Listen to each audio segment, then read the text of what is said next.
जय हिंद प्यारे साथियों, कैसे हो आप सभी। उम्मीद करता हूँ बहुत ही बढ़िया होगे और आपकी तैयारी भी दोस्तों बहुत ही लाजवाब तरीके से चल रही होगी। तो दोस्तों आज आपको मैं इसी वीडियो में यूपी पुलिस कांस्टेबल से संबंधित दोस्तों एक जीके जीएस का प्रैक्टिस सेट कराने वाला हूँ, जो दोस्तों बिल्कुल पिछली परीक्षा पर आधारित है। चलिए दोस्तों बिना किसी देरी के वीडियो को शुरू करते हैं। दोस्तों आपका पहला प्रश्न है, कुचिपुड़ी नृत्य कहाँ आरंभ हुआ था। यानी दोस्तों आपको बताना जो कुचिपुड़ी नृत्य है वो कहाँ से शुरू हुआ।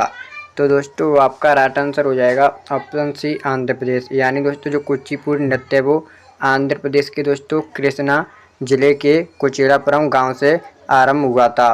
और दोस्तों आपसे अगर बात करी जाए कि जो वर्तमान दोस्तों भारत में कितने शास्त्रीय नृत्य हैं, तो दोस्तों आपको पता होगा भारत में जो वर्तमान में आपके 8 शास्त्रीय नृत्य हैं।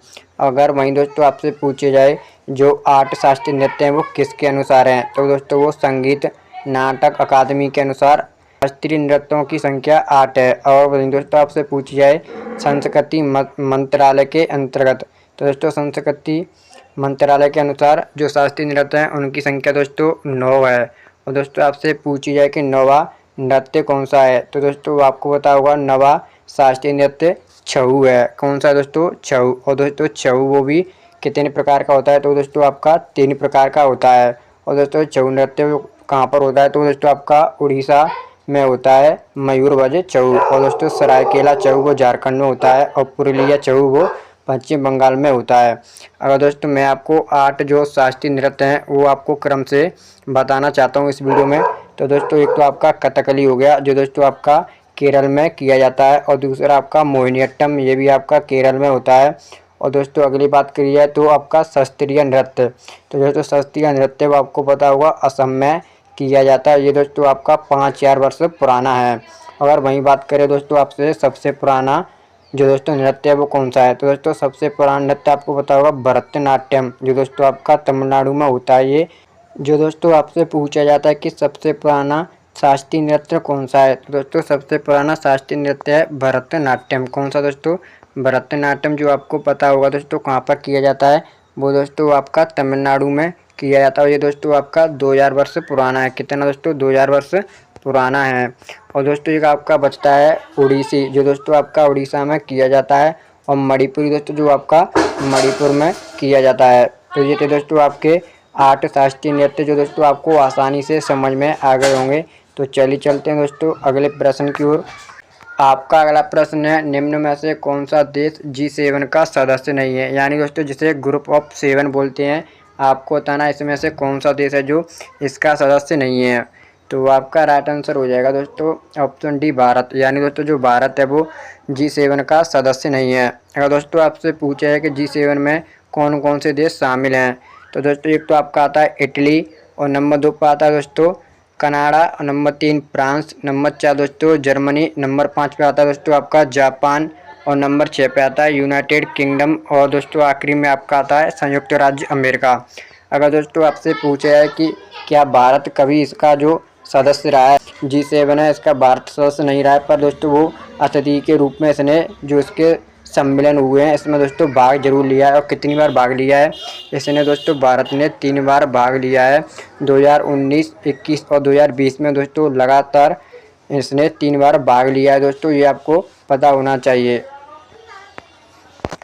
आपका अगला प्रश्न है, भारत की सबसे ऊंची चोटी कौन सी है। यानी दोस्तों आपको बताना है कि जो भारत की सबसे ऊंची चोटी है वो कौन सी है।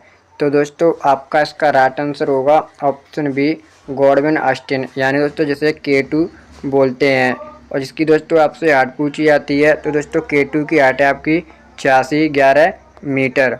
अगर दोस्तों आपसे पूछा है कि भारत में सबसे ऊंची चोटी कौन सी है, तो दोस्तों आपको राइट आंसर करना है कंचनजंगा। यानी दोस्तों भारत में स्थित सबसे ऊंची चोटी है आपकी कंचनजंगा, जो आपको पता होगा दोस्तों भारत के सिक्किम राज्य में स्थित है। कहाँ पर दोस्तों, सिक्किम राज्य में, जिसकी आपसे हाइट पूछी जाए तो 8598 मीटर दोस्तों इसकी हाइट है। अगर वहीं दोस्तों आपसे पूछी है जो हिमालय पर्वत है उसका निर्माण कैसे हुआ है, तो दोस्तों आपको पता होगा जो हिमालय पर्वत है इसका निर्माण 2 प्लेटों के टकराने से हुआ है। और दोस्तों वो कौन कौन सी प्लेट हैं, तो दोस्तों आपको पता होगा, एक तो दोस्तों आपका यूरेशिया है और दूसरी आपकी गोंडवाना है।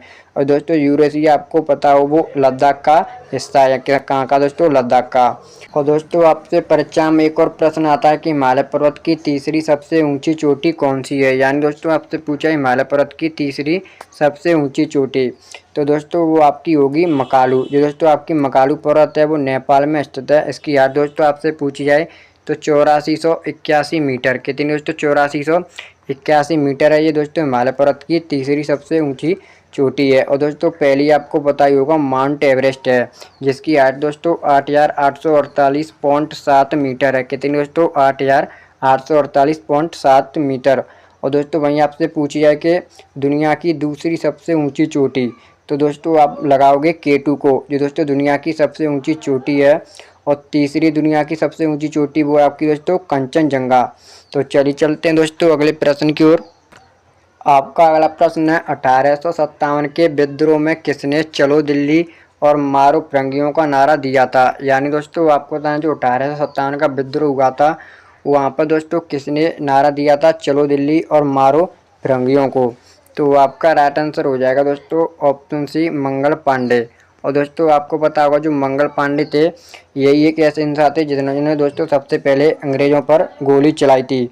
और दोस्तों जो 1857 का विद्रोह वो कहाँ से शुरू हुआ था, तो वो दोस्तों आपका मेरठ से 10 मई 1857 ईस्वी को सिपाही नामक विद्रोह से शुरू हुआ था। कहाँ दोस्तों, मेरठ में 10 मई 1857 में।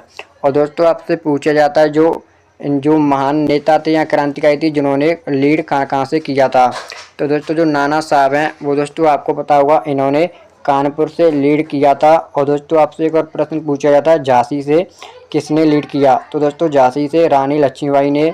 और दोस्तों दिल्ली से बहादुर शाह धोती ने। और दोस्तों आपको पता होगा जो बिहार था वहाँ से दोस्तों कुंवर सिंह ने किया था लीड। और दोस्तों आपका बचता है लखनऊ, तो दोस्तों लखनऊ से बेगम हजरत महल इन्होंने दोस्तों लीड किया था। तो चलिए चलते हैं दोस्तों अगले प्रश्न की ओर। आपका अगला प्रश्न है भारतीय संविधान में 9वीं अनुसूची परिवर्धित है। यानी दोस्तों आपको बताना है भारतीय संविधान में जो 9वीं अनुसूची है वो किससे संबंधित है। तो आपका राइट आंसर होगा दोस्तों प्रथम संविधान संशोधन। जो दोस्तों आपको पता होगा जो 1991 ईस्वी में हुआ था प्रथम संविधान संशोधन। और दोस्तों जो आपकी 10वीं अनुसूची है वो दोस्तों आपको पता होगा वो कौन से संविधान संशोधन से रिलेटिव है, तो दोस्तों आपके 52वें संविधान संशोधन से रिलेटिव है। और दोस्तों ये आपको कमेंट करके बताना जो 52वां संविधान संशोधन है वो कब हुआ था। आपका अगला प्रश्न है सोफिया किस देश की राजधानी है। यानी दोस्तों आपको बताना जो सोफिया है वो किस देश की राजधानी है। तो आपका राइट आंसर हो जाएगा दोस्तों ऑप्शन डी, बुल्गारी। यहाँ दोस्तों जो सोफिया है वो बुल्गारी की राजधानी है।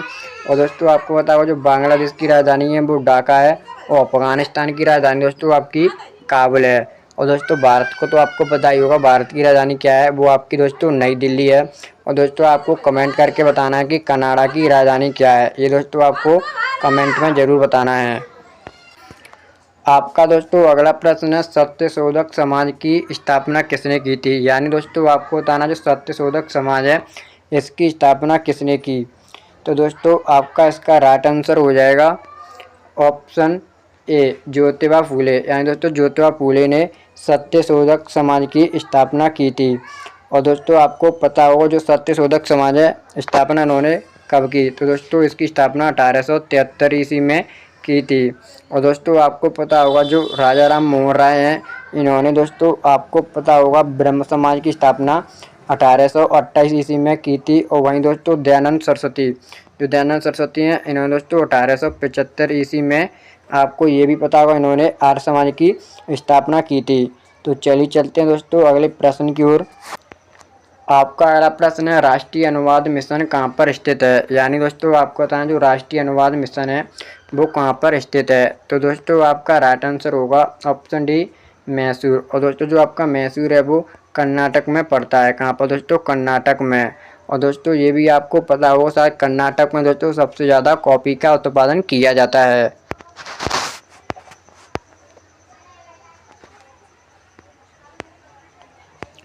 आपका अगला प्रश्न है भारत में नागरिकता अधिनियम किस वर्ष पारित हुआ था। यानी दोस्तों आपको बताना है जो भारत में नागरिकता अधिनियम था वो किस वर्ष पारित हुआ। तो आपका राइट आंसर होगा दोस्तों ऑप्शन बी, सन 1955 ईस्वी में दोस्तों भारत में नागरिकता अधिनियम पारित हुआ था, जो दोस्तों आपका आर्टिकल 11 जो नागरिकता से संबंधित है। और दोस्तों भाग 2 में, किसमें दोस्तों, भाग 2 में आपकी नागरिकता आपको देखने को मिलेगी। आपका अगला प्रश्न है, भारत सरकार के गृह मंत्रालय के तहत कौन सा विभाग आता है। यानी दोस्तों आपको बताना जो भारत सरकार का गृह मंत्रालय होता है उसके तहत कौन सा विभाग आता है। तो आपका राइट आंसर हो जाएगा दोस्तों ऑप्शन डी, राजभाषा विभाग। यानी दोस्तों जो भारत सरकार का गृह मंत्रालय है उसके तहत राजभाषा विभाग आता है। अगर दोस्तों बात करिए जो राजभाषा विभाग है इसके पहले अध्यक्ष कौन बने थे, तो दोस्तों ये आपको पता होगा जो बाल गंगाधर खैर थे, वो दोस्तों इसके प्रथम अध्यक्ष बने थे राजभाषा विभाग के। तो दोस्तों जो आज की हमारी वीडियो थी इसमें दोस्तों मैंने आपको प्रैक्टिस सेट कराया था वो दोस्तों यहीं पर समाप्त होता है। अगर आपको ये प्रैक्टिस सेट अच्छा लगा हो तो वीडियो को लाइक कर देना है और चैनल को सब्सक्राइब जरूर कर लेना है। तो चलिए मिलते हैं दोस्तों अगली वीडियो में। जय हिंद, जय भारत।